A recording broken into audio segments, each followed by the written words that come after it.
Anda kembali bersama kami kali ini di segmen Kompas Bisnis Saudara. Nilai tukar rupiah melayang ke atas 16.500-an, bahkan sempat menyundul 16.600 terhadap dolar Amerika Serikat. Dan apakah kondisi ini mirip dengan krisis moneter 98? Ekonom bilang kondisi Indonesia saat ini jauh lebih aman ketimbang masa lampau. Rupiah sekarang sedang tertekan pengelolaan fiskal dan tergerusnya independensi Bank Indonesia.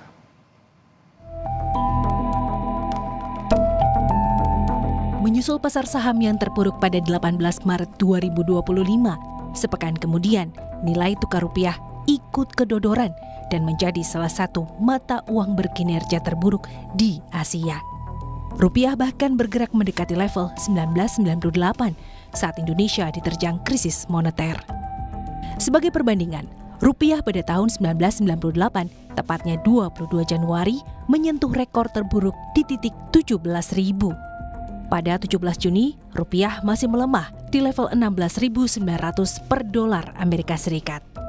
Di tahun 2025, era Presiden Prabowo Subianto, rupiah melemah ke titik 16.600-an pada 25 Maret, kemudian menguat tipis ke 16.500-an di 26 Maret.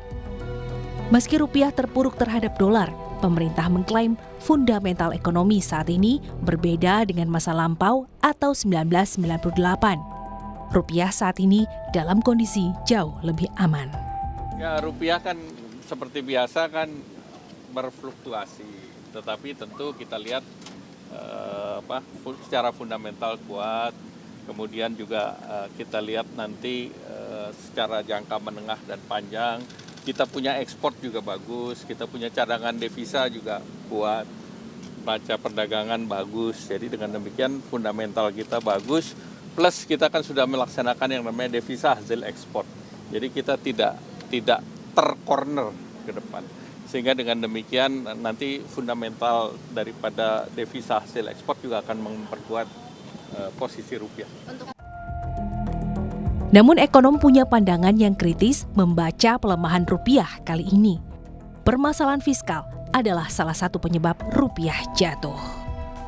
Situasi rupiah yang melemah terhadap dolar dan ini menjadi salah satu yang terburuk yang pernah terjadi pasca reformasi. Salah satunya karena ada permasalahan fiskal. Jadi mulai dari penerimaan pajak yang sedang turun, harga komoditas batu bara, nikel itu sedang turun, berpengaruh terhadap penerimaan negara, utangnya semakin besar, dan terjadi mismatch di sana antara pembayaran utang dalam bentuk rupiah yang nanti harus dikonversi ke dalam dolar, sementara sebagian besar penerimaan yang diterima pemerintah adalah penerimaan dalam bentuk rupiah. Jadi kebutuhan falasnya sedang tinggi sekali, terutama untuk membayar utang jatuh tempo dan bunga yang nilainya cukup besar. Tidak hanya kinerja fiskal, pengelolaan moneter oleh Bank Indonesia, kemudian menurunnya independensi Bank Indonesia turut memperparah kejatuhan rupiah. Dari sisi kebijakan moneter, ada beberapa hal yang dicermati yang berpengaruh terhadap rupiah. Meskipun cadangan devisanya masih besar, tapi suku bunga masih belum jadi instrumen untuk mendorong penciptaan lapangan kerja dan mendorong dari sisi permintaan domestik. Di sisi yang lain, Bank Indonesia juga terlihat makin turun independensinya, makin tergerus independensinya, terutama ketika ada anggota Bank Indonesia aktif secara struktural itu menjadi komisaris di Bank BUMN. Dan Bank Indonesia juga masih menanggung burden sharing dan melakukan debt switching yang berpengaruh juga terhadap pelemahan dan sentimen negatif di pasar keuangan.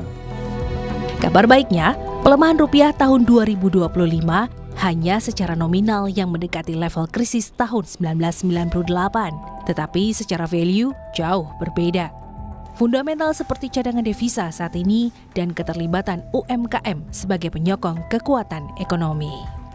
Kita bisa bandingkan dengan tahun 98, ada beberapa indikator ekonomi yang berbeda. Salah satunya adalah cadangan devisa hari ini lebih baik daripada 98.